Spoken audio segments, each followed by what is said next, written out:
Dear colleagues and friends, good morning, afternoon, or evening, wherever you are. Welcome to the plenary meeting of the Article 6 Implementation Partnership, A6IP. I'm Kaylee Crabb, a policy researcher at the A6IP Center. It is my pleasure to be today's MC.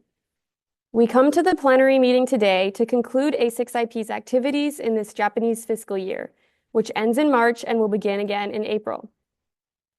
I will begin by explaining the structure of today's plenary meeting. After the opening remarks from Mr. Satoru Ino, the Ministry of the Environment, Japan, we will learn more about the context of today's plenary from Mr. Hayato Nakamura, my colleague at the A6IP Center. We will then begin session 1 titled A Focus on New Technologies, Project Development and Opportunities. It will be followed by session 2, which will cover the Article 6 Implementation Status Report and the planned activities for 2025 of A6IP. Before we begin, I have a brief housekeeping announcement. For any questions to the presenters and panelists, we will use the Q&A window in the Zoom platform. If you see similar questions or comments to your own, you may click like on that question. The questions that gather more likes will be prioritized if time is limited. I would like to note that today's session is recorded and is being live streamed on YouTube. The presentation materials that are to be used today are already available online. The link to the materials is posted in the chat box. Without any further delay, I am happy to now invite Mr. Satoru Ino, Director, Office of the International Carbon Market and the Joint Crediting Mechanism, Ministry of the Environment, Japan, for the opening remarks. The floor is yours.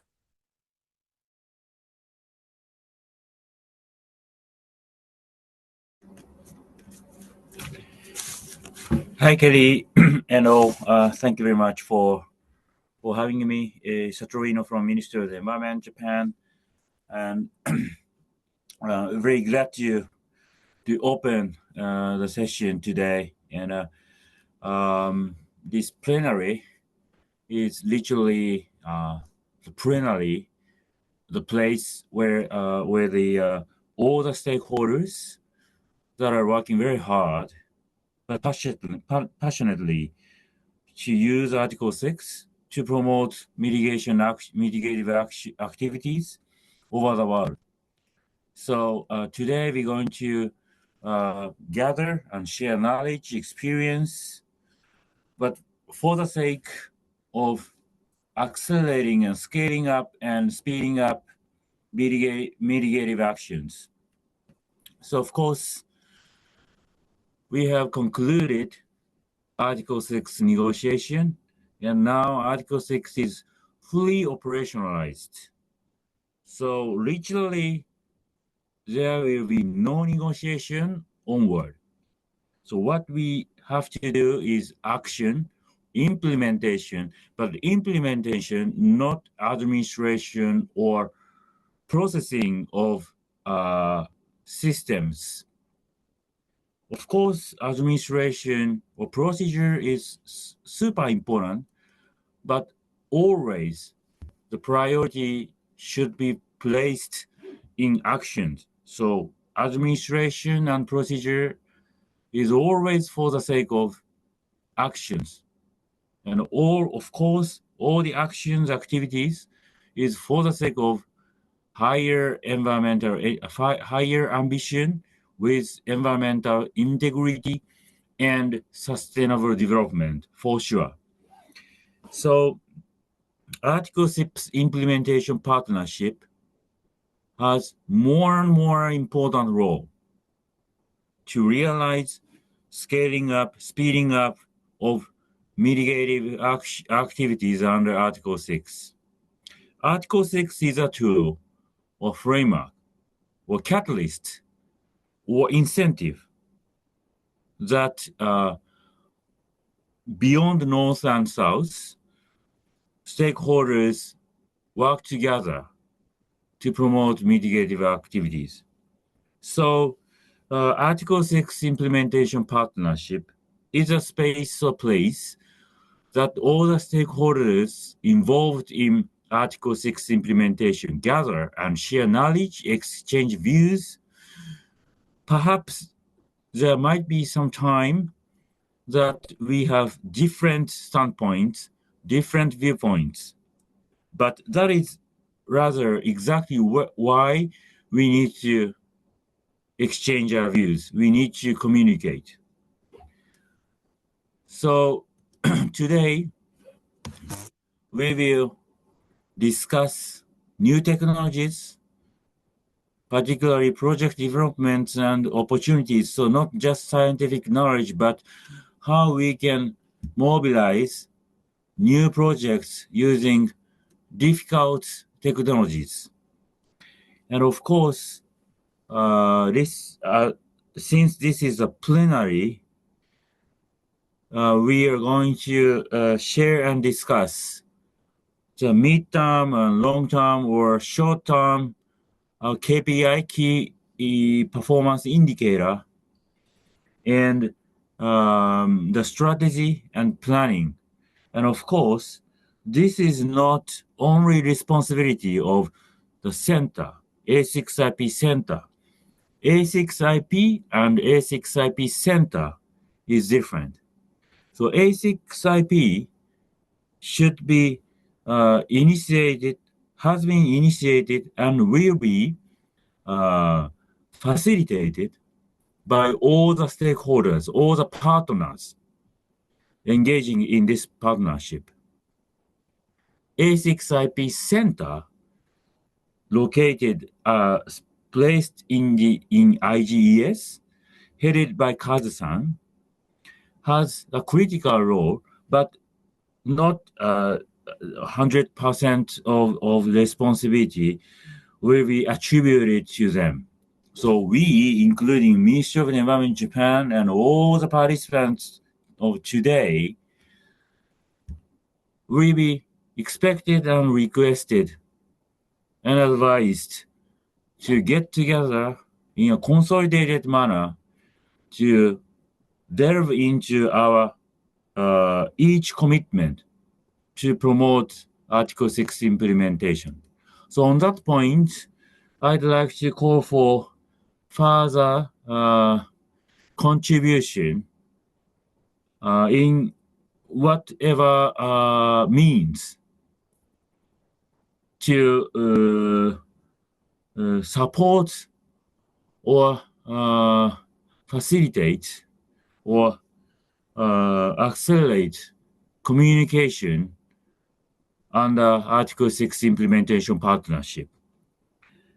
That contribution can be financial, that contribution can be intangible technical contribution, but in whatever means, I'd like to call for further kind contribution from all the stakeholders. Having said that, I am very much looking forward to further collaboration, either multilateral, multi-stakeholder, or bilateral collaboration among us. So thank you very much again for joining, and also IGS A6IP Center team. Thank you very much again for your all the hard work to realize this partnership and this plenary. So I stop here. So let's get started. Thank you very much. Thank you, Mr. Ino, for your insightful remarks. I would like to now request Mr. Hayato Nakamura, Program Manager at the A6IP Center, to take the floor to describe the context of today's plenary meeting. The floor is yours. Thank you, Kerry. And thank you very much, Director Ino, for the remarks regarding to the context for today. Actually, he already explained about our discussion, particularly after Baku decisions that makes like Article 6 fully operationalized. In that context, that today our design for the plenary is a bit different from the previous year. Previous year, as you might know, that it's more like a 3-hour session and discuss more like a program or whatever. While as Director Ino said, so the project implementation is very, very important. And we are trying to do that direction. And that's why so that we start with something on the project development, particularly something challenging, high-hanging fruits, but also meaningful for using Article 6 arrangements. And then we try to share our activity plan, but also more like a midterm, long term, which involve you together, actually, so that it's not HXIP centers work alone, but we will work together and enhance more the international cooperation through Article 6. So that is our intention. So that you might feel like a bit different arrangement from the last year, but this is the direction that we're trying to do. And as Ms. Kelly mentioned, so that this is more like open today. So that we are using Zoom and YouTube platform Q&A, so that we try to do only from the Zoom, but we try to talk more with various stakeholders and try to involve more for this the movement for implementing Article 6, so that we can enhance more and reach to net zero target. So that's what we are thinking. And with that, I would like to start today's session. So that I hope that you can enjoy the session today.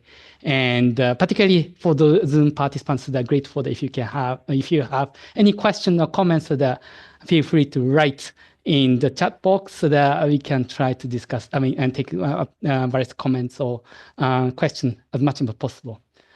So that I would like to hand over back to Kaylee.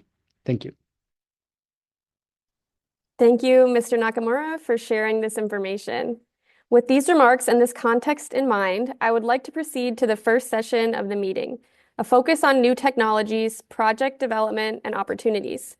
I will now pass the floor to Dr. Diana Khan, Program Manager at the A6IP Center, to moderate this session. The floor is yours. Thank you so much, Kaylee. So good morning or good evening, everyone, and welcome to our first session. So as we recognize the urgent need to raise climate ambition and align with net zero pathways, this session focuses on organizations sharing their experiences and promoting development of new technologies and innovations for Article 6 projects, including nature-based and technology-based carbon removals, which promotes high-hanging fruits, mitigation opportunities, and contributes to raising the NDC ambition. So we are fortunate today to have a distinguished panel of speakers who will share insights on how their organizations are promoting new technologies for carbon removals and high integrity mitigation. So let me kick off by introducing our speakers. From the private sector today, we'll be having Ben Radaberry, Vice President of Policy in Silvera. He might be joining us a little bit later. He had some urgent matters to attend to. Mr. Jeffrey Silverman, Senior Advisor for Conservation International. Ms. Marianne Tikkanen, co-founder of Pearl Earth. Government representative side, we have Mr. Khalid Al-Balushi. He's the Director General of Climate Affairs at the Environment Authority of the Sultanate of Oman. And we also have Mr. Jay Abad. He is the science research specialist for climate change at the Department of Environment and Natural Resources. So today, each speaker will share a brief intervention on their experiences, followed by an interactive discussion and Q&A. So let's get started. To begin, let's set the stage by discussing how we would ensure integrity and transparency in carbon markets, particularly in the context of Article 6. And so we want to look at nature-based solutions, which remain one of the most effective ways to remove carbon from the atmosphere, whilst also delivering biodiversity, water conservation, and community resilience benefits. Conservation International has been a leader in developing large-scale nature-based carbon projects. The organization combines cutting-edge satellite monitoring, drone technology, and data analytics to track and verify forest conservation, mangrove restoration, and other ecosystem-based carbon storage solutions. Conservation international projects are designed not only to reduce emissions, but also to provide long-term benefits to local communities and biodiversity. So I'd like to kick off this with our first speaker, Jeffrey. So Jeffrey, I'd like to pose two questions to yourself. My first question is, how is Conservation International integrating technology with nature-based solutions for high integrity mitigation? And my second question is, what are the biggest challenges in scaling nature-based projects under Article 6? The floor is yours. Great, and great to be here, and thank you for welcoming me to this event. Is this a time for me to share slides, or are we having open discussion? Yes, it can be both. You can share slides and then also comment on the two questions as well. Sure, sounds good. So I did put together a deck to go over this with the audience here. Thank you for the introduction. I thought that was a great summary of CEI's work. Myself, I am based in Singapore. I'm the Senior Director for Carbon Development or Natural Climate Solutions for Asia Pacific, and focused on carbon development throughout the region here. And as from the introduction, very much with a look to benefit communities and natural systems in those environments. Broadly, a central focus for Conservation International is natural climate solutions. You hear that term along with nature-based solutions or nature-based climate solutions. There's some subtlety and differences, but the general scope of that is using natural systems for addressing climate issues. They are primarily broken across activity types of protection, management, and restoration, which you'll see reflected in the voluntary carbon market with a range of methodologies that are out there. Research that we've done and along with partners have shown that natural climate solutions represent 30% of the solution necessary to deal with our climate challenges that we are facing. So it's a very important strategy. And I think, most people are familiar with this, but, we rely very heavily on N carbon capture. This is a key NCS technology.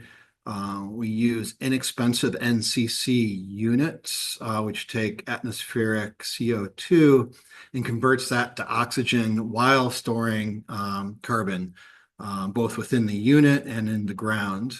And each unit does a fairly good job of capturing atmospheric carbon, 30 to 50 kilograms of CO2 per year. But where they really stand out is when we do field deployment with large numbers of these. And on a per hectare basis, we're seeing 30 up to 50 megatons of CO2 a year captured and stored in the soil. Of course, talking about trees, trees are a very effective solution, and sort of the basis of a lot of our work is in forest protection, restoration, and forest management to reduce emissions and to remove carbon from the atmosphere. Sorry, bad joke, but had to go there. So why NCS projects matter when we're talking about a jurisdictional approach and the multilateral development of agreements with Article 6 is projects are a key strategy to achieve those targets. First of all, they can be acted upon quickly. We all know these jurisdictional systems are slow to develop. We also know that projects can attract private investment quicker from a wider range of sectors, investment sectors. Because they are, rapid, numerous different actors working in this space, they enable innovation of methodologies and monitoring techniques, and they provide a much clear benefit sharing and community engagement role in natural climate solution work because of the fact that it's site-based and working directly with the communities and local governance in and around that project site. And they follow, if you use high quality standards, they produce high integrity credits that help inform these jurisdictional programs as they develop to align on these concepts of quality. So what is nesting? The graphic on the top just shows a transition of a decentralized approach of independent projects and incrementally increasing degrees of centralization in monitoring and implementation of projects. But the key there is you align the projects with the developing national system such that the accounting adds up across that jurisdiction. So that provides consistency and confidence in baselines used in those programs. But importantly, in context of this plenary, is it allows corresponding adjustments under 6.2 by aligning with those national systems. It supports scaling and in turn enables long-term finance and market participation in projects within the jurisdictional context. So there's key areas of design elements. CI is working with a number of jurisdictions on developing jurisdictional programs with nested projects. The main categories of work that we focus on is the greenhouse gas accounting, safeguards, benefit sharing, and governance. For this presentation, since we are technology focused, we're going to go briefly through greenhouse gas accounting technologies that need focus and safeguard technologies that need focus and innovation. So we can look at a voluntary carbon market project or an NCS project on the right and a national RED Plus program under UNFCCC on the left. And you'll note there's a lot of similarities in basic structure. However, you have parallel accounting systems for greenhouse gas, you have parallel national and project registries, and the recipients of these credits and where the finance flow is coming from are different actors in both of these cases. However, there's quite a lot of alignment in the private sector opportunity that provides. But the idea of nesting was to take and standardize across a single greenhouse gas accounting program that feeds both into the voluntary carbon market crediting system and the national registry and crediting system, which will allow one-to-one correspondence between the units in these two systems, allowing for a corresponding adjustment to facilitate an ITMO transaction. So sounds pretty easy, but getting these systems aligned is a heavy lift and an important area of focus for Article 6 practitioners working on technology development to facilitate these processes. So key target areas for technology development, land cover and change monitoring and analysis. These are the data sets that are developed that provide the national forest reference levels or the baselines in use by the voluntary carbon market standards. The general function of each of these from the two contexts of a jurisdictional program and a project are similar. However, the scale of monitoring necessary for projects is quite a bit higher resolution than at the jurisdiction. So technology developments need to advance high quality, high accuracy measurement of forest and forest change over time at a scale that works at both project and jurisdictional levels. Similarly, a key part of the alignment of these two baselines is a process of allocation. Under VERA and other areas of thinking, risk modeling is a suitable allocation method for ensuring that projects are crediting within a single accounting system but that acknowledges the challenge and importance and the outcomes of that work relative to the risk of deforestation that those areas face. Technologies exist for this, but any advancements in that is reducing uncertainty and is important. Likewise, biodiversity and safeguard monitoring require a fair bit of further development to allow progress and systems employed at project scale to upwardly engage with jurisdictional systems.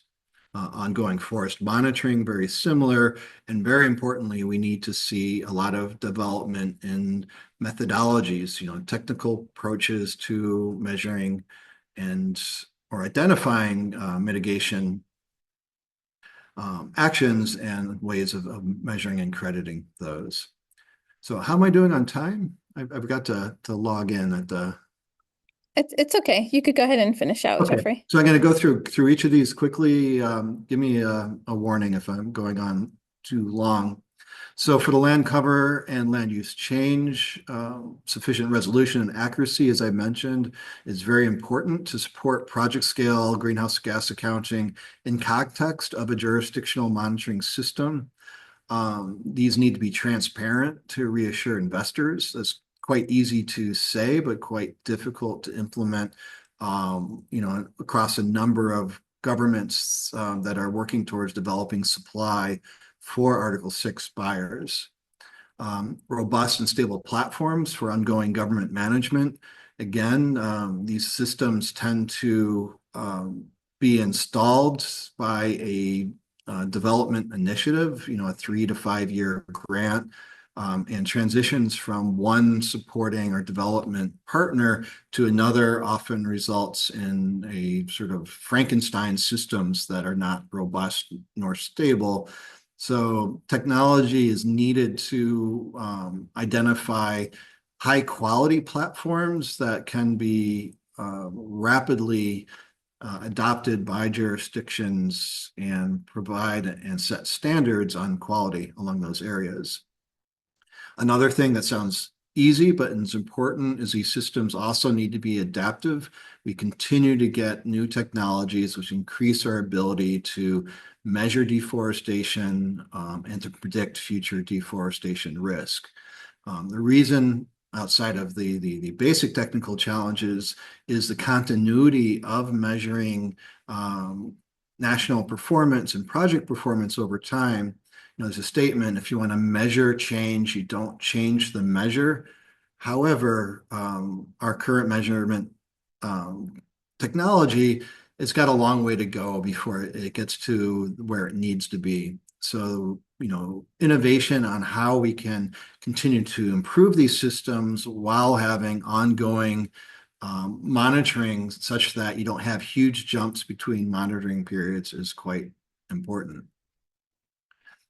Similarly, with risk modeling and baseline allocation, extensive work is needed to improve the quality of those efforts.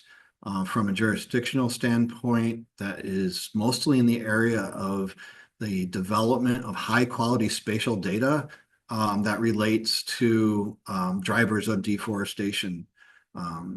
Many of you might be surprised at how low quality or unavailable spatial data is at a jurisdictional level with many developing countries. And these data sets typically are not targeted for support because they seem to be ancillary feeding into these systems, but that couldn't be further from the truth. Accurate road networks, accurate development plans, zoning, cadastral systems, river networks, you name it, all of these are important spatial components to the modeling necessary to do decision support, to produce these models for allocation and reduce uncertainty, and therefore better measures of performance and better crediting from that reduced uncertainty, meaning greater degrees of finance to projects and to jurisdictions. Forest monitoring, in addition to mapping ongoing forest and forest change, for historic baselines and reporting periods, these forests and other natural systems need to be carefully monitored for problems so that interventions can happen early into that issue. One area that I think we see technology is developing very quickly and is ahead of current methodologies is the ability to directly measure biomass using radar data, LiDAR data, and upscaling biomass plots. I don't think we're too far from being able to measure carbon density shifts and changes over time in jurisdictions, which will then lead to a new crop and approach to methodologies. So this is definitely an area for investment and development, and not only in the technology itself, but in consideration how to transition to these new approaches. Early detection and alert systems also critical. These are radar-based or multispectral-based platforms that identify changes at high frequency. This can be, I think the fastest frequency now are 5-day intervals, depending on platforms, that then alert jurisdictions of areas where unexpected deforestation or land change are happening before that problem gets too large, allowing a response to those problems, similarly with fire. And another part that's being neglected at this stage is acknowledging the complexity and interaction of ecosystems in these jurisdictions and the related carbon density into these systems. More work, more sophisticated analysis on ecosystems and change in those ecosystems needs to be happening in parallel with the more basic levels of forest and forest strata that currently drives the monitoring baseline development within the jurisdictional and project scenarios. Biodiversity and safeguard monitoring. These are all keystones for NCS projects under the voluntary market.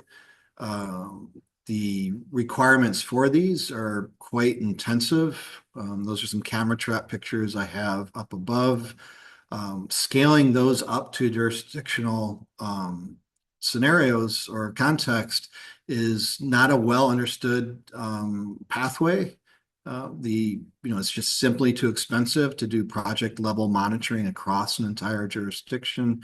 So technologies which can automate, we see some interesting stuff with AI-driven systems, such as automatic species detection from camera traps or camera video, allowing more rapid analysis of data. So that's a great scaling component.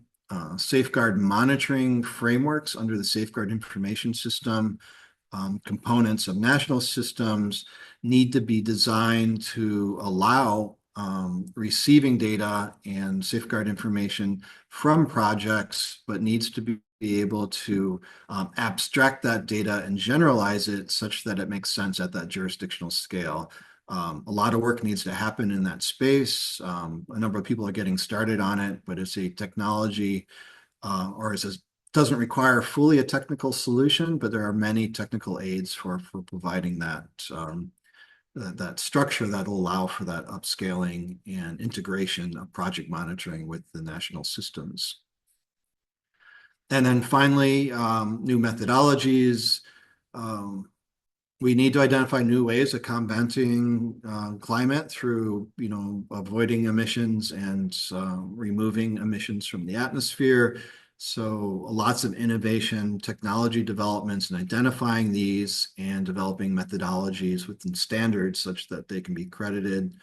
Better alignment to jurisdictional circumstances. Another thing that we're seeing is methodologies tend to be quite broad, so they're meant to apply to projects throughout the world. However, project jurisdiction context can be quite variable. So like our experience under JCM, for example, under a bilateral approach of designing a project specifically to meet that bilateral circumstance, raises a number of opportunities to avoid unnecessary components of these methodologies, which are designed to go across a much larger range of scenarios. So streamlining the methodologies is an area of much needed technical development.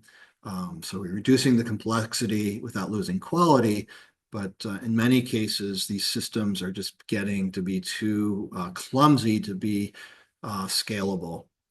The last one there before I turn it back to the group would be the high forest, low deforestation, is identifying more methodology approaches which will allow for rewarding jurisdictions that are successful in avoiding deforestation, but don't meet the REDD+ structure.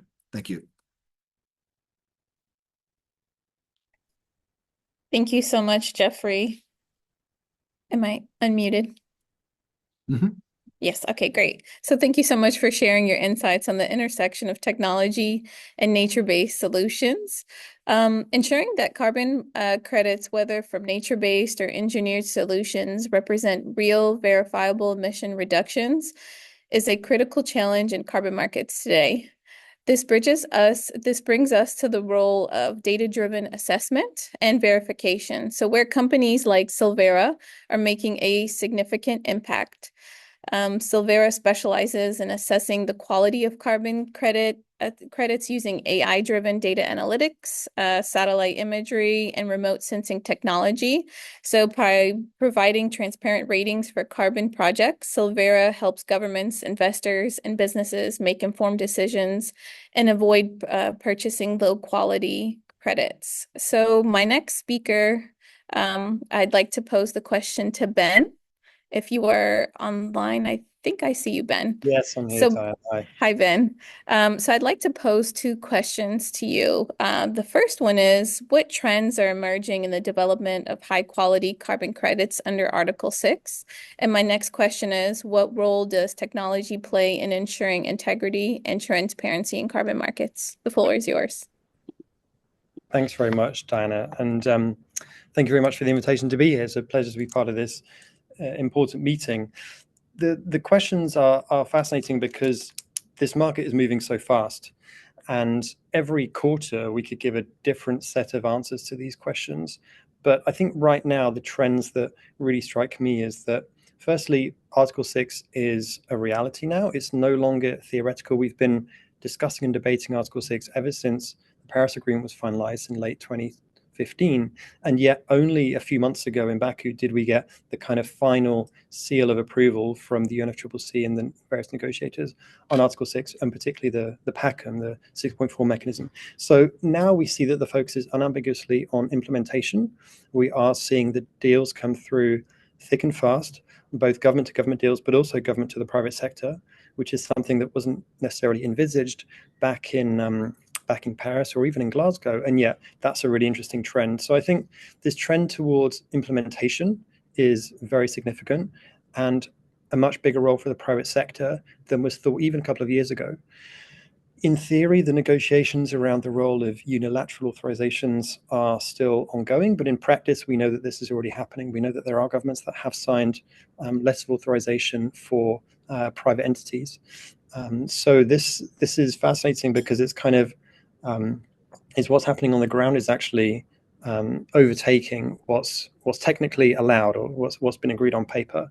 So I think basically the world isn't waiting for all of the documentation on Article 6 to be finalized or all of the agreements to be reached, because there's enough now to get going. And another thing I'd like to point out is something that Jeff mentioned actually, which is the shift towards jurisdictional crediting. So of course, jurisdictional crediting has been on the agenda for a number of years now, particularly for nature-based solutions, jurisdictional REDD, jurisdictional afforestation and HFLD and so on. But now we're also seeing a lot of interest in jurisdictional energy transition credits, for example, something that the Singaporean government has been particularly focused on. The American government was particularly focused on this as well through the Energy Transition Accelerator. I understand that the new government has slightly different priorities there, but at least in Singapore, there remains a very clear focus on the importance of mobilizing carbon finance towards investing in the energy transition. Of course, their focus is on Asia, but this is a global challenge. So it's I think, a very welcome development that there is so much attention now to energy transition, including at the jurisdictional scale. Another thing that I'd highlight as a major trend right now is this growing recognition in standardized data, because what we've seen historically is that different bits of carbon markets have different sets of data structures. And this is actually quite inhibiting to the potential for the market to scale. And so we've now got a number of initiatives, including through the CAD Trust, including through the World Bank, and including through a new initiative announced just yesterday called the Carbon Data Open Protocol, the CDOP, something that we're proud to be involved with alongside a number of other major industry groups, which are looking to harmonize the data requirements for carbon crediting projects, not just across, say, Vera, Gold Standard, and so on, but also with Article 6, because I think probably the most important trend right now that we're seeing is the convergence of different types of carbon markets.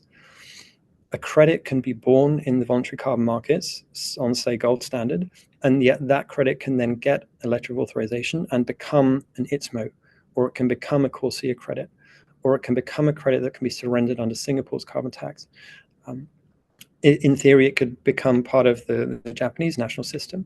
So this new concept has arisen of multiple utility or multiple use cases for a given credit. And this is attracting the interest of investors, unsurprisingly, because it's a way to de-risk investments in carbon crediting projects. By knowing exactly what is the full range of use cases for a given credit, investors can have confidence that even if one of those particular use cases falls through, say the CORSIA price happens to drop below the viable price for this project, we know that if the credits from that project are also eligible in another national system, or if it will be attractive to a government looking to buy ITMOs against its NDC, then actually it's a safe investment in that project because it's not dependent on one particular component of carbon markets thriving within a given period of time. So this idea of credits with multiple use cases and applications is really very important right now for investors and off-takers. Another point I'd like to mention is this focus on price and pricing, including the price for a corresponding adjustment. We've seen a handful of governments already specify the price for a corresponding adjustment at around $5. This is kind of the market norm that was expected 18 months ago or so when adjusted credits started trading in the market, even though they didn't yet exist. That's how eager the market was to trade these credits. And yet now we're starting to see some governments actually confirm that this is the price they plan to charge. Other governments are still considering exactly what they should do in this regard, because of course the big risk for host countries is that they oversell their mitigation and then make it harder to achieve their own NDC. And the World Bank did some very interesting modeling on this around a year ago, which showed the variable opportunity costs for host countries selling ITMOs to other countries. And this ranged massively between regions. Is essentially a function of the marginal abatement cost curve within a given country multiplied by the level of ambition of their NDC. The lowest opportunity cost was around $20 to $30, but in some regions it was well over $100 a ton. And so in this context, $5 a ton for a corresponding adjustment sounds actually like very good value. And I suspect that host countries will look to charge more over time. Another concern, of course, in regard to overselling risk is that there are lots of different ways to avoid making the NDC harder to achieve. So one way is to have a structure whereby the buyers buy multiple credits, and for example, the host country would get one of the tons of CO2 avoided or removed, and the buying country would get another. Another approach is that the host country has their own green lists and red lists in terms of which types of credits they would allow to leave the country, depending on what they have within their NDC and how much they think they can achieve on their own. Another approach is to have caps, say a limit on the amount of mitigation that can be sold overseas. And once that cap is reached, then no more corresponding adjustments from that country, at least within that NDC period. So there's a range of different approaches now being considered. And again, because we've moved to this period of practice, moving beyond theory, different countries are experimenting with different approaches here. So it's a really fascinating time, I have to say, lots of trends to keep an eye on. And if we have this conversation again in a few months, there'll be a whole heap of new trends that we can highlight, I'm sure. And then Diana, did you want me to continue with the second question around the role of technology, or did you have any Yes, follow-up on sure. the first? No, go ahead. You can continue on. Okay, thanks, Diana. So, I mean, I already mentioned this point about standardized data, and I think that's a key point here, is that the plumbing of carbon markets, the infrastructure that connects different national registries. Of course, this is another trend that countries are now setting up their own national registries and looking to trade through those, Indonesia being a prime example. The back end of the carbon markets, the way that those registries speak to each other, in some respects is getting more complex because there is this proliferation of different registries and sets of carbon markets infrastructure emerging, because it's understandable that every country would want their own kind of sovereign control over the units that are being sold from within their territory. At the same time, the technical solutions to allow these systems to speak to one another are improving all the time. So the interoperability of these different systems is now increasingly being built into their design. Whereas I think 5-10 years ago, this was much less of a concern, partly because there was just less going on. Now, of course, we have the commitments under Article 6 for this international registry, potentially 2 separate registries, and that is driving a sense of coherence. At the same time, the work has not yet started on building those international registries, and so individual providers are starting to think, well, what's a workable interim solution for our registries to be able to speak to each other in the interim? So this is not a kind of an exciting topic for many people, the architecture for the systems under the carbon markets, but it's actually very important, and there is a lot of really impressive progress happening under the hood. And as I mentioned earlier, this the Carbon Data Open Protocol and the work of the CAD Trust and the work under the World Bank's Carbon Markets Infrastructure Working Group is all trying to help ensure that that plumbing is as efficient as possible and that we don't get any spillage. Another area that I'd highlight is something actually that Jeff just spoke to, which is the data and the technology specifically around nature-based solutions. Every year or two, we have a new satellite launching, which gives us ever better data. Right now, there's a big focus on SAR, which is synthetic aperture radar. So there's new missions. I think just late last year, we had one from the European Space Agency, which give us a much better sense of exactly what's happening at scale in the world's tropical forests.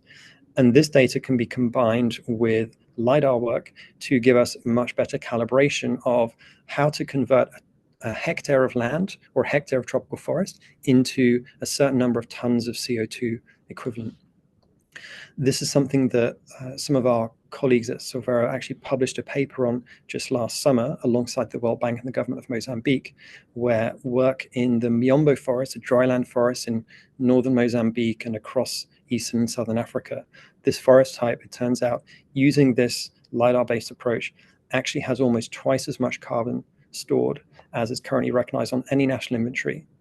So it was reported on just last week by CNN. It equates to about 3.7 gigatons, 3.7 billion tons of CO2, which is there, sequestered in the landscape, and yet not recognized in any national inventories or carbon accounts.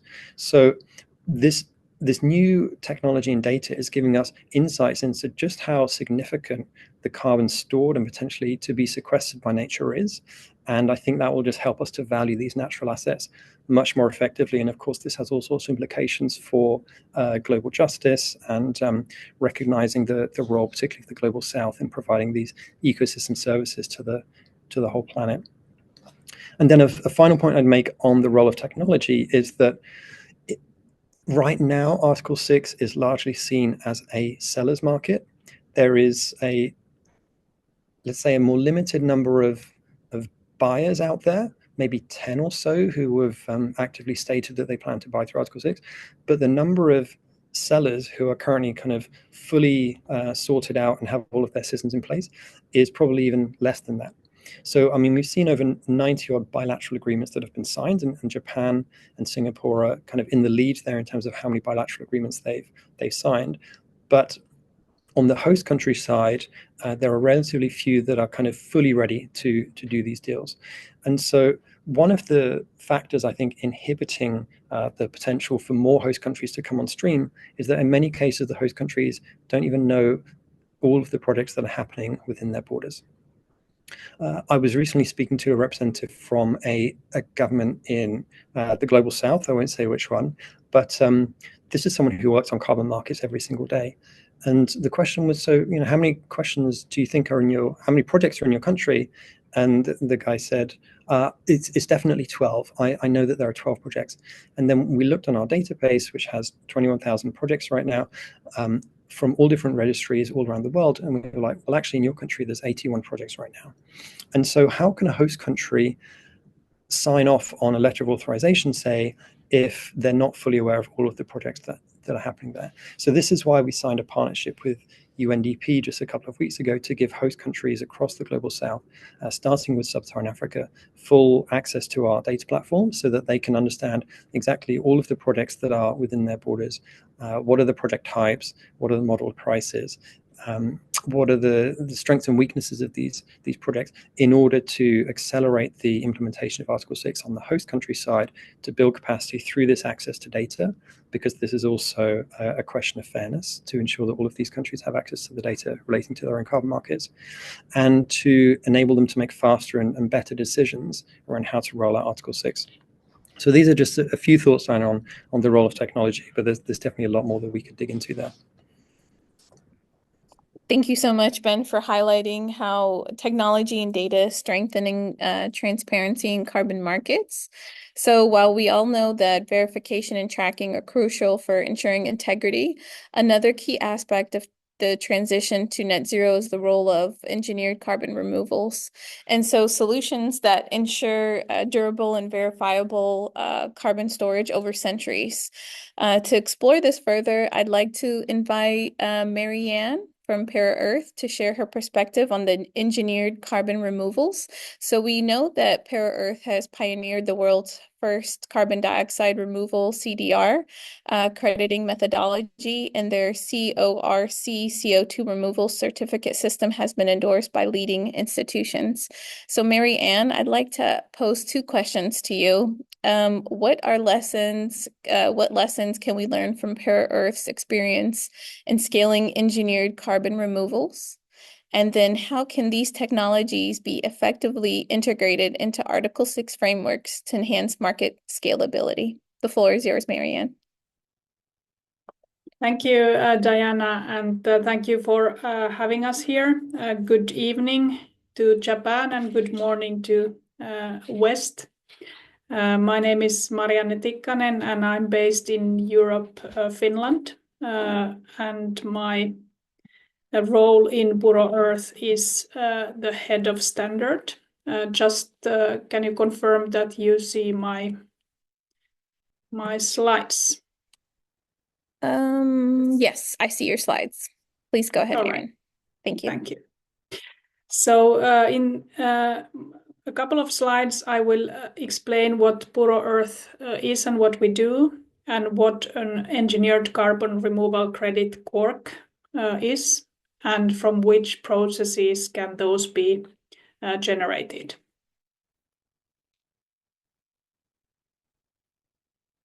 And let's go to next slide. So Para-Earth is like Verra and Gold Standard, but for technology-based or engineered carbon removals. We are the leading standard and registry in this space, founded in 2019, and soon after Nasdaq became our investor. At the bottom of this slide, you see the companies that can remove carbon to a durable storage through these engineered processes, like Climeworks, who is a direct air capture company. ExoMud in Bolivia is doing the same thing through biochar processes. And who is then buying these carbon removal credits once they are there?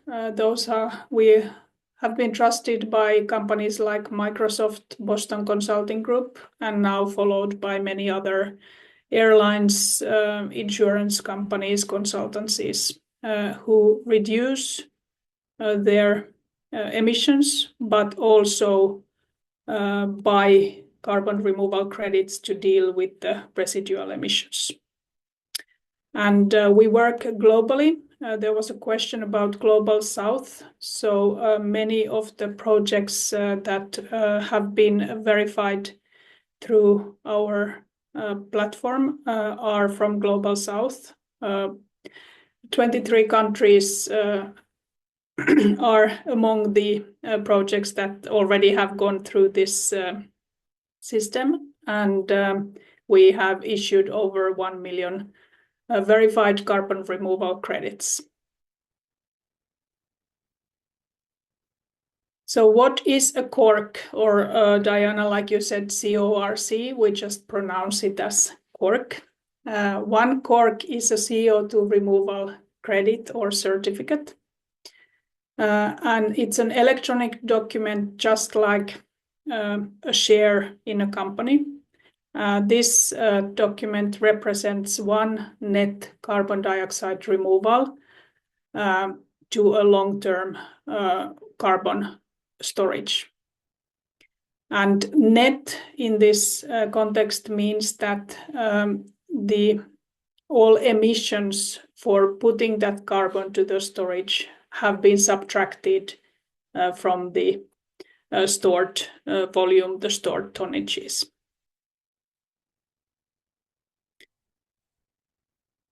So what goes to generating these carbon removal credits, CORCs? It's quite a long supply chain to get it from the project that removes carbon to the buyer who then claims it against their fossil emissions.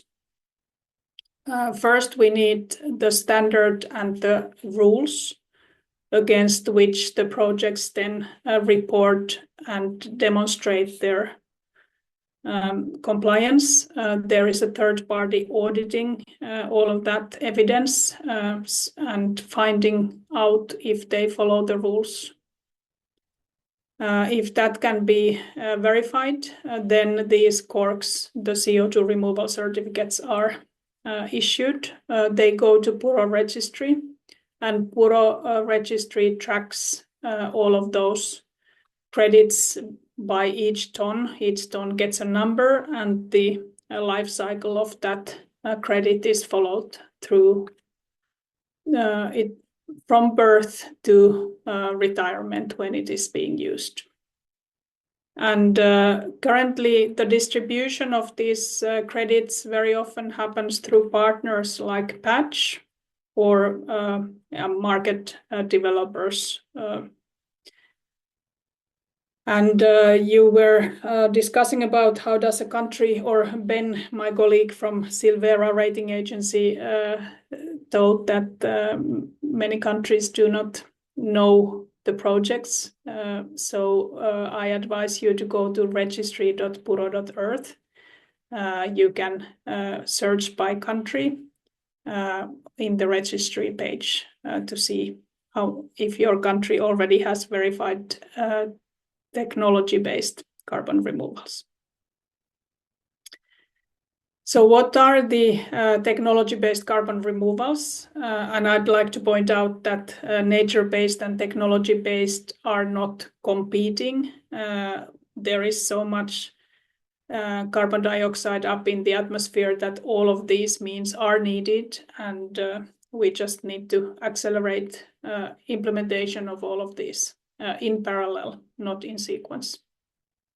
What this picture from the State of CDR report explains is that the top part is the emissions that will need to go radically down. And then the lower part is the conventional removals, what Jeffrey here was explaining, and the novel removals or technology-based engineered removals that we are an registry and standard for. The big difference between this soil and forest-based is the permanence. So the engineered carbon removals offers a permanence of thousands to millions of years, where in natural biological reservoirs, they are still part of the carbon cycle and offer the permanence of years or decades. And we are focusing only on the engineered parts. There are others like Veras and gold standards that do the nature-based. If we look from the helicopter view, engineered carbon removals can be put in two categories. The carbon is trapped either in a physical storage or in a chemical storage. Geological formation is an example of a physical storage where CO2 is put and it stays there because the cavity has physical walls. The chemical storage means that through a chemical process, the CO2 or carbon is transformed to another chemical structure as a carbonate, calcium carbonate, through mineralization process or weathering process that then produces this HCO3 called bicarbonate.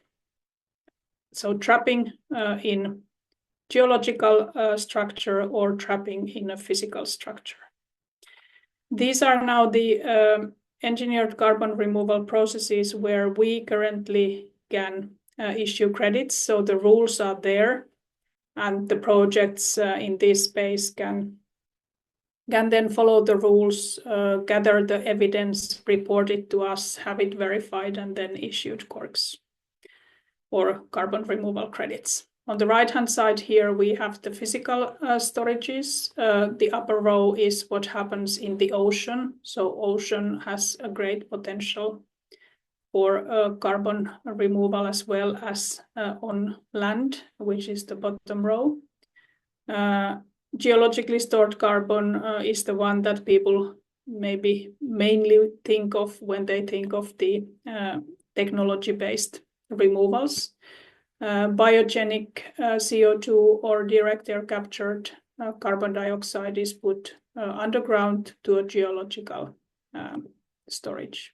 The same can happen on terrestrial storage, not as deep as the geological one, or in marine anoxic stable ocean basins, which also maintain the carbon stored. On the chemical side,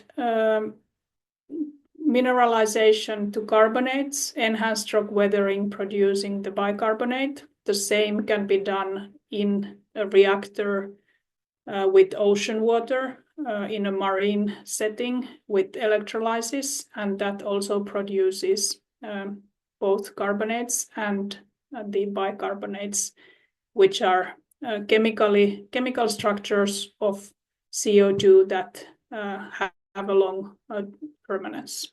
And biochar is another way to chemically transform the carbon to a chemical structure that has durability of hundreds of years. This is actually what I wanted to tell about us, and then to your questions, what lessons can be learned, Diana, from what we have now seen in the 5 years that we have been in this. This option is exactly the scaling that when we started, the first projects were the size of 1,000 or less tons per year capacity.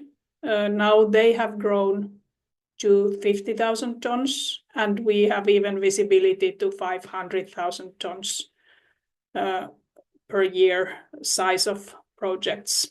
So I think the scaling has happened very rapidly, which is a positive thing. It gives faith in that this can be done, this can be scaled. It is what it requires is what Satoru-san was asking in the beginning, in the opening speech, that implementation, action, not administration. So that's challenge to all of us and others that let's act, let's implement. And on the Article 6, we are very happy to see that is now reaching the implementation phase. Very often this has been the journey of voluntary activity, which is where we also started our operations, that voluntary markets show that things can be done. And I believe we have now shown that carbon can be removed to a durable, engineered, technology-based storage, and that can be verified, minted to carbon removal credits. Now it is time to scale that up, and in that phase, significant scaling, very often then governments and government compliance activities are needed to get to the next level of scaling. So very happy to have this happening now, so that more projects can reach, more projects and bigger scale can be reached. Thank you so much, Marianne, for shedding light on the scaling of engineered carbon removals and their integration into Article 6 frameworks. So as we've heard throughout the discussion, technology, whether through nature-based solutions, data-driven verification, or engineered removals, it's essential to ensure these are essential to ensure high integrity carbon markets. However, realizing the full potential of these innovations requires strong policy frameworks and government leadership. So governments play a pivotal role in ensuring high integrity carbon markets, from setting regulatory frameworks to supporting innovative pilot programs that integrate technology-driven solutions. So to gain some more insight from our policymaker perspectives, I'd like to invite Mr. Khalid Al-Balushi from the Environment Authority of Oman and Mr. Jay Abad from the Climate Change Service, Department of Environment and Natural Resources from the Philippines. Both these questions that I'll be asking will be posed to you both. I'd like if Mr. Al-Balushi could go first. My question is, what policies or strategies are important to promote high integrity technology-driven projects? And then my second question to you both is, what challenges remain in creating an enabling environment that supports innovative projects in your country? Mr. Al-Balushi, the floor is yours.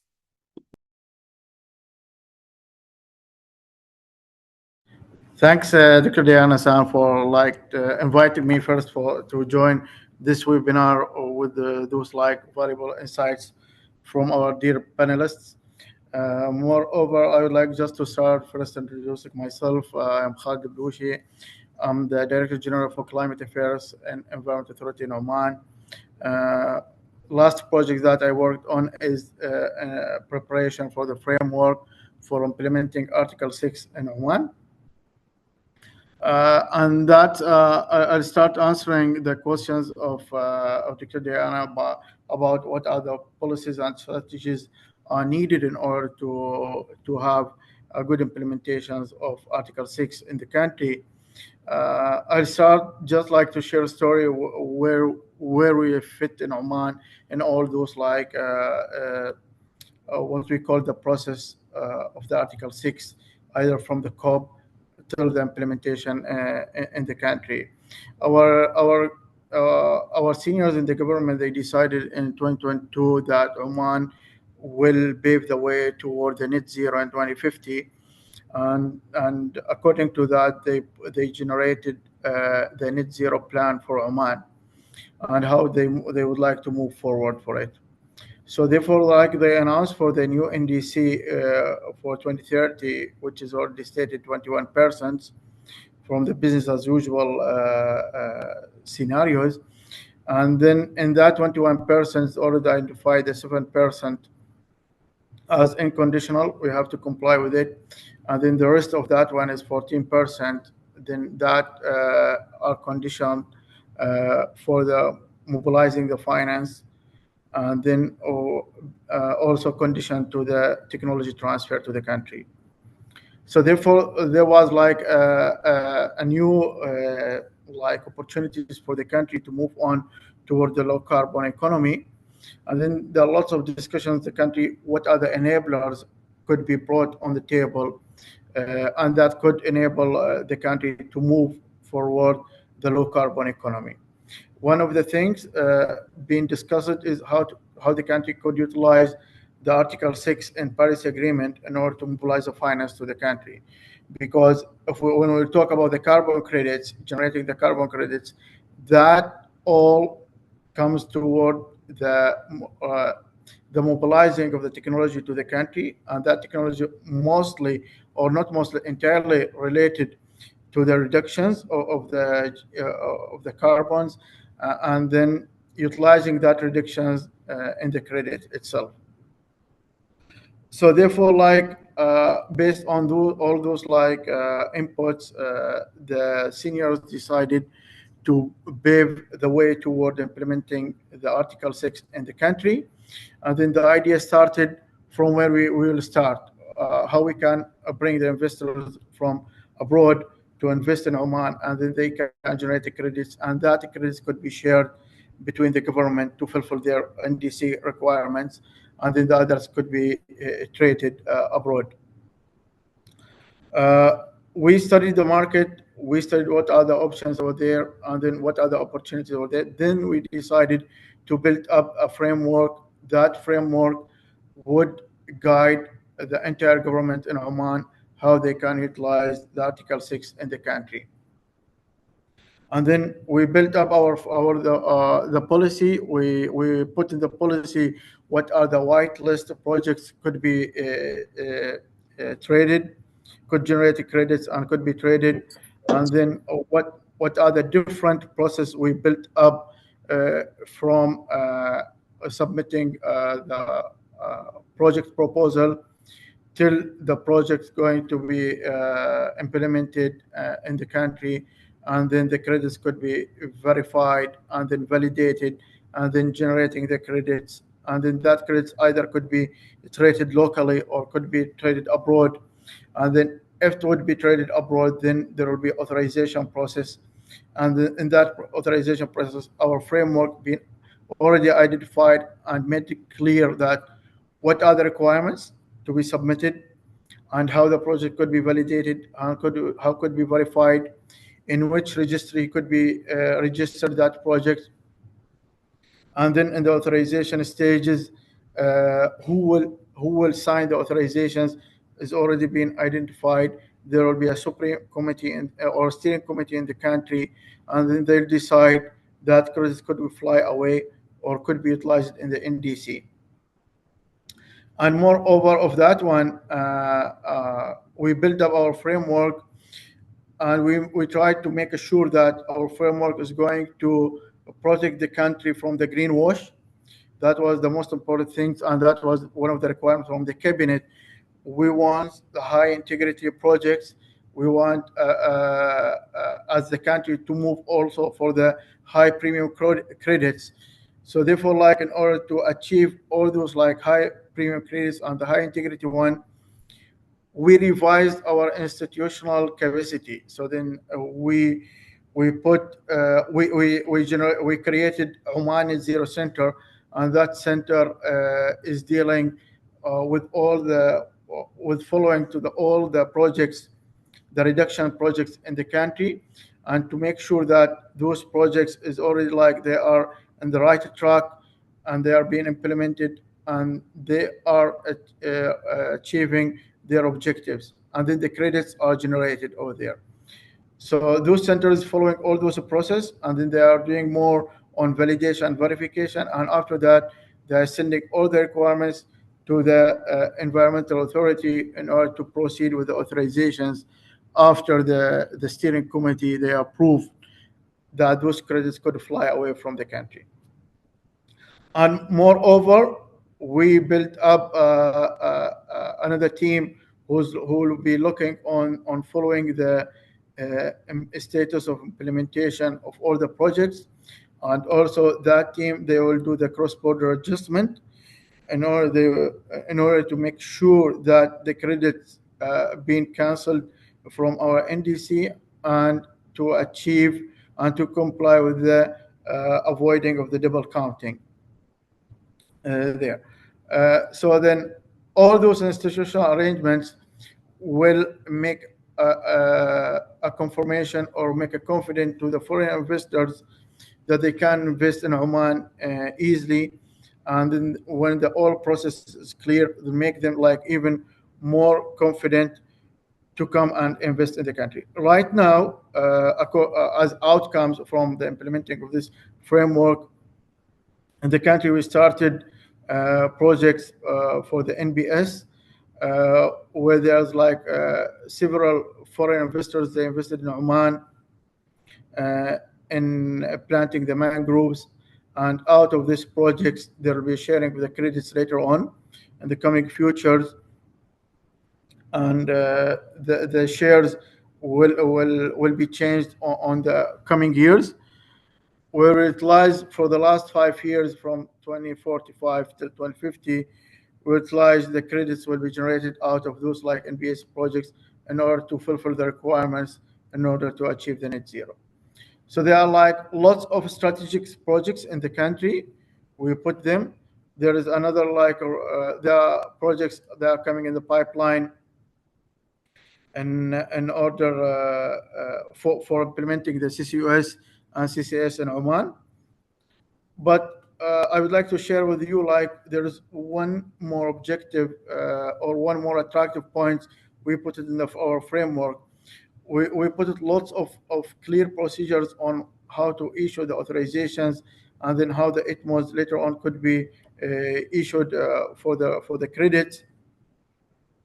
And that coming because we analyze the market and we see there will be a high demand on Corsia, so therefore like we try to put to make a confident for all investors who would like to invest in Oman, that the credits will be what will be generated in Oman could be authorized and could be utilized in the Corsia later on, because there is a high demand on that one. This is like the brief summary I can share with you from the perspective of the policy and strategies.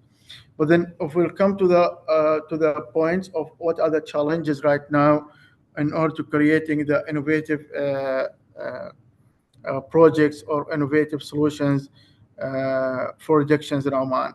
Well, what we find from when we sit with different investors and even from the different project holders in Oman, we found that sometimes the inequality in the market, it made actually few investors is to go one step back and to restudy the market and to see like and to wait till to see like what are the different trends to come in the markets, and then to see how those trends could serve the carbon markets later on.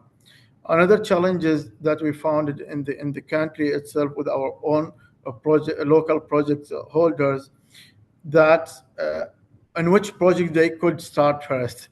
So this is one of the challenges still with them. We try to work with them and by bringing different minds from abroad in order to share their experience and their insights, and that could later on could help them in order to make a decisions on which project that they could go through it. There are lots of challenges, but then I'll stop here and I'll give my colleague from Philippines to go and share like his thoughts and insights.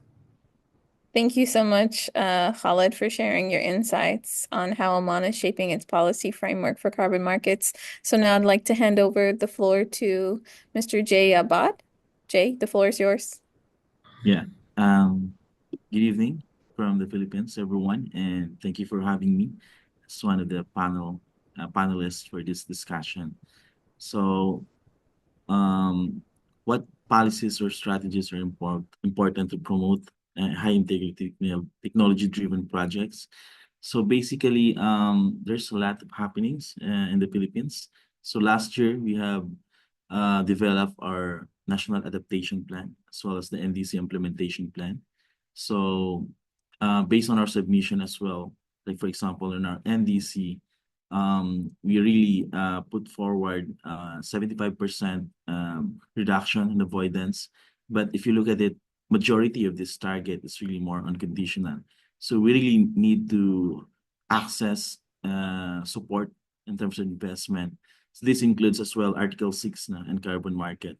So, but right now we are also doing things we have not finalized yet, but for the Article 6 engagement strategy or framework for the Philippines. So this is an ongoing initiative. So we have partnered with ADB on finalizing this, and we hope that it could be launched by November during the COP. And we are also developing right now and finalizing our long-term strategy for the Philippines. So I think these policies, once it's really been finalized in all these plans, so I think it would be one of the policies that would support or promote these projects that are high integrity and technology driven. So if I may just share one of the prospect project that we have, particularly in JCM. So just last month, February 3, we have an approved methodology, particularly on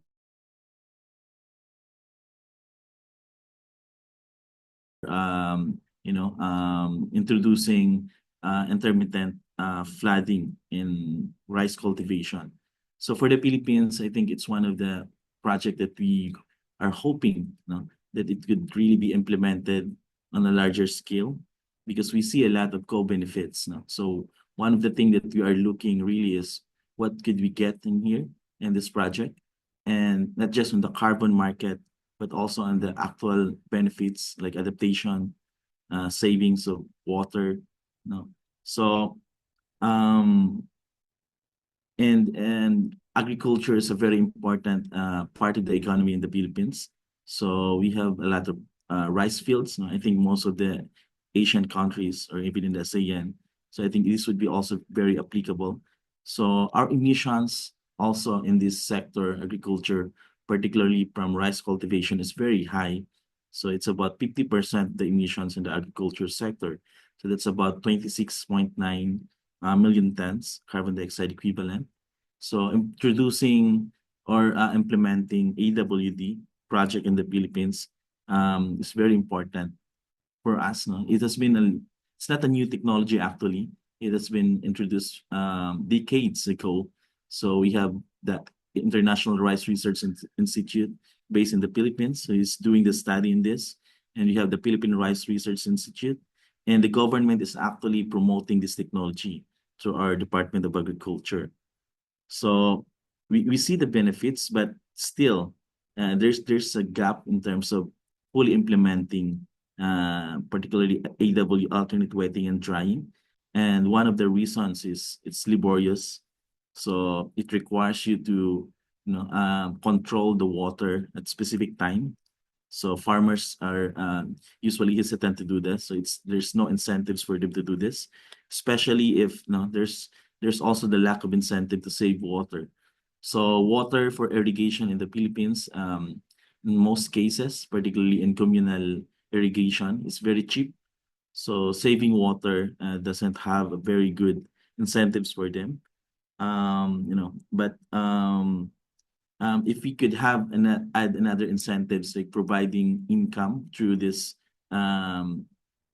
AWD project, that this can be generated through JCM, then I think it's one of the missing key point that would really promote or scale up the implementation of alternate wetting and drying in the Philippines. So there's a lot of projects also discussion. We have also signed an agreement as well with Singapore and Korea. And one of the project also with Singapore that's being looked at right now is the transition credits. So particularly the early retirement of coal and substituting it with renewable energy. So that would also be part of the pilot study implemented in the Philippines. And also we are looking as well on forestry projects related. So it was discussed before, but in the Philippines, I think we are now developing policies on how to engage in forestry related projects. So there are draft policies already on this that would guide and ensure that communities, indigenous peoples are also claiming, or they have their share of benefits in implementing these projects. So it would really requires a whole of government approach. Implementing particularly AWT. One of the challenges, you need to work with a lot of people on the ground, farmers, irrigators association, and you need to conduct series of capacity building seminars, in doing this technology. It's a very simple technology. You just have to monitor and control the water level, but you need to work with a lot of people, and you need to provide upfront investment as well to ensure that they can implement these measures. Yeah, so I think that's it for me for sharing the buildings. Thank you. Thank you so much, Jay, for highlighting the different technologies being used in the Philippines, as well as the projects being developed and the challenges that the country is facing to implementation. Those are wonderful insights and very much appreciate your comments.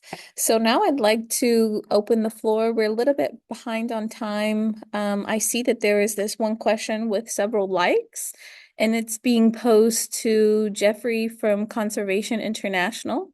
So Jeffrey, if you can come back online, I'd like to pose the question: in which areas do you think market stakeholders and host jurisdictions will need some extra help?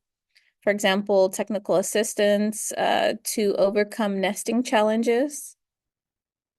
The floor is yours, Jeffrey. Sure. Thank you. And I think there's a wide range of areas that need to be focused on, particularly in context of nesting. It's working on aligning baselines between the projects and the national systems. What we're seeing in my region, which is Asia Pacific, is many countries are at various stages of establishment of their Warsaw frameworks, but the ability and capacities of those systems are often not suitable at this stage for nesting. So this is technical support at sort of remote sensing levels, but also support in alignment and FREL reporting periods, the typologies used for stratification of land cover types in the FREL versus projects, et cetera. So in addition to that sort of national level technical support, engagement of upscaling, what's happening with projects that are in the countries or in countries that do not have a lot of nested projects but are seeking nesting projects, identifying a framework that will allow for that. So it's fairly technical, the support needed at that stage, as are the support systems that like databases for capturing the information and managing it. Some of this registry linkages that was discussed previously.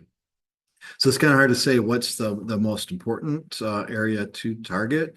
But my focus is on interoperability between the voluntary carbon market and these national systems, and the quality of that information and data and systems that are producing it. Thank you so much, Jeffrey. Very much appreciate all the speakers' comments and highlighting areas such as understanding data and technology and how we can focus those more on having more transparency and producing and developing carbon markets.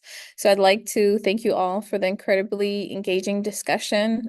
We've explored key insights on how the role of technology scaling in Article 6 projects, best practices for ensuring integrity and ambition in project design, as well as different strategies for fostering collaboration among key stakeholders.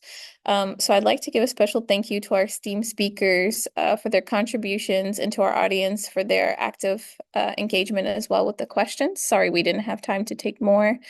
So let's give a virtual round of applause to our speakers. And now I'd like to transition to session 2, Article 6 Implementation Status Report and the fiscal year 2025 activities.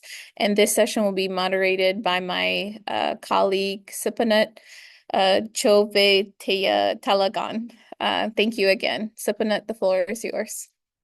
Thank you very much, Diana-san, and thank you again for all the panelists and for everyone for the very interesting and informative session, which from our A6IP side, we would definitely continue to facilitate the discussions. And I think through the discussion, there are many interesting points that we can take up for next future activities.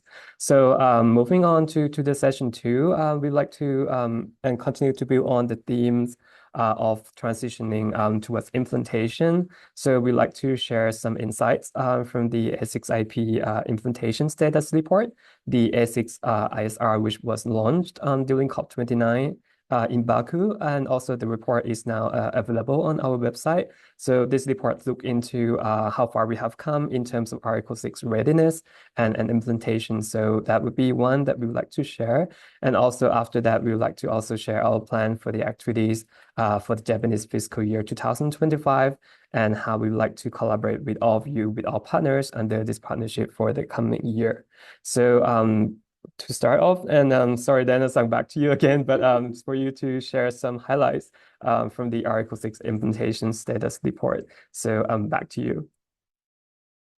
Thank you so much, Sipanet. Let me get my slideshow.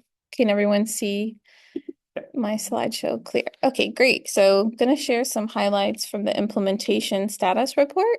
We can quickly go over the objectives of the report was to create a global snapshot to be published annually.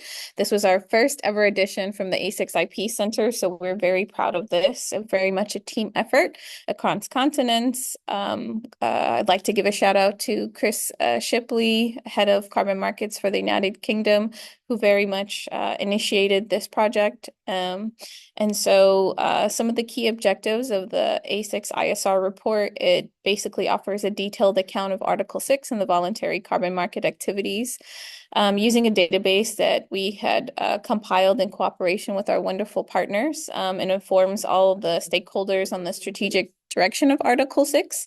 Some areas that we covered in the report itself, Article 6 implementation status from institutional arrangements to authorization, reporting, and tracking. Article 6 voluntary carbon market status, which is the project activity data and summary. Enhancing ambition through Article 6 mechanisms, as well as challenges implementing Article 6 from the perspectives of party representatives, as we currently heard from the Sultanate of Oman and Philippines. In the report itself, it covers some key highlights are the current implementation status of Article 6.2 on guidance of cooperative approaches. So we see here that 71 of 90 parties analyzed have authorization and or tracking arrangements in place in progress or under consideration. 9 of 90 parties analyzed have authorization and tracking arrangements in place, and 7 of 168 parties have submitted initial reports. So parties demonstrate significant interest in Article 6 and are progressing towards implementation of Article 6.2 guidance, although full implementation still remains very much limited. The current status of Article 6 cooperative approaches, the bilateral cooperation and Article 6.4 mechanism. Here we see there's a growing number of parties engaging in bilateral cooperation. And for the Article 6.4 mechanisms, Ben had talked about bilateral engagements here, 89 bilateral engagements between 58 parties. 286 of those are emerging projects under bilateral cooperation frameworks in accordance with Article 6.2 of the Paris Agreement. We see 1,400 CDM activities requested transition to Article 6.4 mechanism, and 9 CDM activities have been approved by the host party for transition to Article 6.4. And 95 parties had submitted their Article 6.4 DNA information. 10 of those parties had submitted their Article 6.4 host party participation requirement forms, and 790 Article 6.4 prior consideration notifications had been submitted. Going into assessing current project status under the independent carbon standards and their potential role in Article 6 implementation. So the growing number of projects under independent carbon standards reflects the interest from the private sector in investing in greenhouse removal activities, 9,000 projects in pipeline under the independent carbon standard showing a high demand in quality carbon credits. We see that 700 American carbon registry projects are in the pipeline, 900 climate action reserve projects are in the pipeline, and 20 architectural firm Bread Plus transactions projects are in the pipeline as well. 4,100 verified carbon standard projects are in the pipeline, and 3,300 gold standard projects in the pipeline. So this gives us a nice overview and assessment of the current project status under the independent carbon standards and their potential role of Article 6. So Article 6 landscape capacity building landscape, we see about 3 carbon market capacity building initiatives per party. At least 37 organizations are engaged with carbon development, and at least 67 capacity building initiatives for carbon market development are identified. So these growing number of capacity building initiatives indicates emerging opportunities for parties to implement Article 6, coordinating capacity building efforts that may result in more effective implementation. From there, we go to look at enhancing NDC ambition through Article 6. We see that 78% of 168 parties expressed an intent to engage in voluntary cooperation under Article 6 in their NDCs. 2025 is a critical year for enhancing NDC ambition through Article 6. So the number of parties enhancing ambition and NDCs through Article 6 is increasing, and the year 2025 is critical for NDC enhancement. So Article 6 implementation status report also included a survey in which we dispersed to 90 parties. And from those 90 parties, we had a 32% overall response rate. We looked at 2 specific areas. What were their greatest challenges and barriers to Article 6 implementation, as well as greatest challenges in capacity building and technical assistance. We saw 31% is the most significant barrier to implementation was the need to develop a general understanding of Article 6, and 37% of respondents emphasized the need for a deeper understanding of Article 6. And as we heard from our speakers about their challenges of implementation, this also was a survey from party representatives about their perspectives of implementation with Article 6. And we have our wonderful website that's currently up. This is a QR code in which you can scan. I just gave some quick key highlights of the report itself and areas of data that we had produced through our Article 6 pipeline data. The QR code will take you to our website and give you more information, more in-depth information from each chapter in the report itself. So thank you very much. I'll hand it back to Supanet-san. Thank you very much, Diana-san. And again, invite everyone to check out our new website and also the ISR presented there. So now I would like to turn on to Nekmala-san for the outlining the activity plan for this Japanese fiscal year. Over to you. Hello, good evening from Japan, and good afternoon or good morning wherever you are. So I'd like to share. Sorry, just try to make it bigger. So yeah, okay, all right. So about HXIP's activities planned for next fiscal year. Actually, Japan somehow starts fiscal year from April. That's why we put FY. But as Director Ino of MOEJ said in the opening remarks, that we experienced the change by Baku decision. That's why that we try to share with you the way forward, and we try to discuss even further midterm and long-term vision. And as I have already explained, and also it was mentioned so far, Baku decisions, Article 6 became fully operationalized. And the project development itself, and together with implementation, so that can be should be the driver for Article 6 implementation. So that's why when starting HXIP activities, so that we try to share our support package by mentioning 6 elements for Article 6 readiness for particularly for the host countries. That is Article 6 strategy, authorization, reporting, tracking, and project initiation and the methodology development. But we try to put the elements into the actual project cycle, so that supporting project development is one of the very, very important parts, while that can be that makes more to think about the actual procedural arrangement. And we try to see the outcome, that is ITMO transfer. So that in that sense, we try to have 6 areas of the activities shown on the slide, and I will explain briefly one by one. And firstly, to start with various support for the project development, so that, of course, so far we have done in some extent for the Article 6 tools, which is available online of the HXIP website, but we try to update the kind of tools. And also, we try to put more materials that each person can do self-learning, self-reading, and even online video courses in the future, so that and plus online self-test, so that you can check about some of the basic understandings of the Article 6 in the cover market. That enables anybody, particularly for the stakeholders, can learn about Article 6.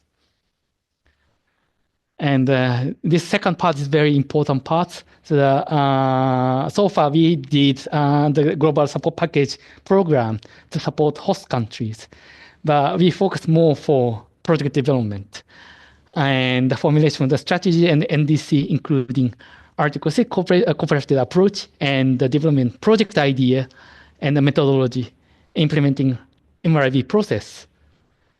And that makes like actual project procedural arrangement, like ITMO authorization, supporting actual procedures, development management and operation of registry, and preparation of Article 6 initial report and annual information, and the corresponding adjustment. And so that's how we try to tailor-make and the specific output-oriented activities to be planned for the each countries where needs the support for the project development. And in the course of the such kind of project development, so that we try to support or foster Article 6 experts, particularly in the governments. So the particular government officer who needs the capacity development, of course, they can start from the online materials that we are trying to provide, or even now our website have the library, which has a lot of materials from our partner organization. And so of course, start self-learning. But and after that, so the learning we're doing, so that became like an intermediate or expert by supporting for in-country arrangement each other, And in the future, so the fostering A6, Article 6 expert within and outside of the country as a master. So that and the developing a systemic and self-sustaining capacity for Article 6 implementation in the country and the region is our target. And facilitating a communication among the HKP peoples is also very, very important. So that it's not something like just you learn, but try to share various practices, particularly on project development. It's more like a driver for further arrangement in the future. So that we try to facilitate more for online communication, and Article 6 and carbon market practitioner communication, like open webinar, in person, so that more frequent arrangement, like this webinar also will be happened in the future. And also we try to see Article 6 project matchmaking, sometimes online or sometimes in person, to facilitate more communication amongst the A6IP members for project development and the mitigation outcomes. And outreach, so that we tried, I mean, of course, we have done in some extent, but we tried, we need to do more. Of course, news partner, website, newsletter, so that more frequent communication with you. But also, we try to facilitate, of course, the implementation status report, as well as a database. And also we try to outreach in the international events.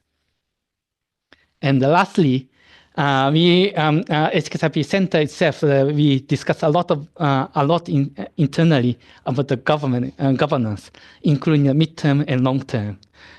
And of course, we try to do implementing a PDCA cycle, so that will be more like our transparency is also try to be secured. But the announcement to all partners that we will try to do Article 6 implementation partnership General Assembly meeting in person, and then we try to make it like a hybrid by using opportunity for the SP 62 this year or COP, so that we try to strengthen more HKSIP governance and the mid and long-term strategies for Article 6 implementation.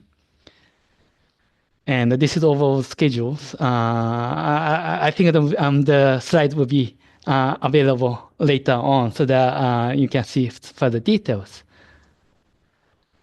And this is a quite important part, and also I have to say provocative parts. But we try to see more for the midterm and long-term pathway for net zero. And of course, not only for HKSIP or Article 6 Implementation Partnering Center, but as a whole, so that we try to see the setting a key performance indicators in the global context. Of course, it's under discussion and provocative, but we try to set some targets in the future. So that this is more like just a graph that I just made based upon our document, that additional mitigation outcomes are realized through Article 6 megatons in a year. So the orange part will be our target. So the more enhancement through Article 6 is very, very necessary. That's why we try to say about the projects. And another slide is that more project needed. The figure or numbers, of course, it's more like just rough numbers, but it's more like a provocative. We understand it's provocative, but we try to enhance more projects. I understand that someone through Zoom platform, so the question about how we can do, but at least like a project development and implementation is one of the driver. That's why so that we try to see more numbers whatever. And while we are under discussing those kind of figures, but I hope that you can join and that you can try to see what you can do for Article 6 implementation. That is the project development and further arrangement for the projects and mitigation outcome. So that's what we are thinking at this moment. So that I would like to conclude the presentation. Sorry that it's so provocative, but I hope that it can be some of the starting points for further discussion anyway. Thank you very much, and over to you, Sparant. Well, thank you very much, Nakula-san, and well, again, we very much welcome of your feedbacks and views on what has been presented about the future activities that from the partnership we are planning, and of course, in all those activities, we very much look forward to collaborating with all different various partners, and as you can see also from what Nakula-san has presented, we are trying to think about what could be the aspirational goals, looking into the long term on how Article 6 can actually deliver tangible output that can support closing the emission gaps and leading the pathway for net zero emissions. So that's the kind of the things that we really hope that through this partnership we can strengthen our collaboration, building synergies, and also the contributions from all of different partners towards that goals. So that's the plan for the next Japanese fiscal year. And of course, we will continue to engage with all different partners towards this goal. So I think that's the presentation from our side. So I'm also be mindful of the time, and so please kindly of course we will share all the materials later on, and we will continue to engage with all partners for the coming year, and also of course please feel kindly keep in touch, and please feel free to let us know if you have any ideas or any collaboration that you would like to propose from your side. Very much welcome to have that discussion as well. So of course, all these activities we will sharing all the news with you. So please also kindly be in touch, and also of course our website will also share about upcoming events that we are planning. So also do feel free to check that out as well. So with that, I think that should conclude this session. So thank you very much, everyone, for participating in this advisory group meeting. And I would hand over to our MC, Kelly-san. I would like to firstly sincerely thank our speakers and moderators for session 1 and session 2. We have heard engaging presentations and discussions surrounding project development, technologies, the Article 6 implementation status report, and A6IP's plans for fiscal year 2025. With the close of these sessions, I would like to now conclude today's meeting.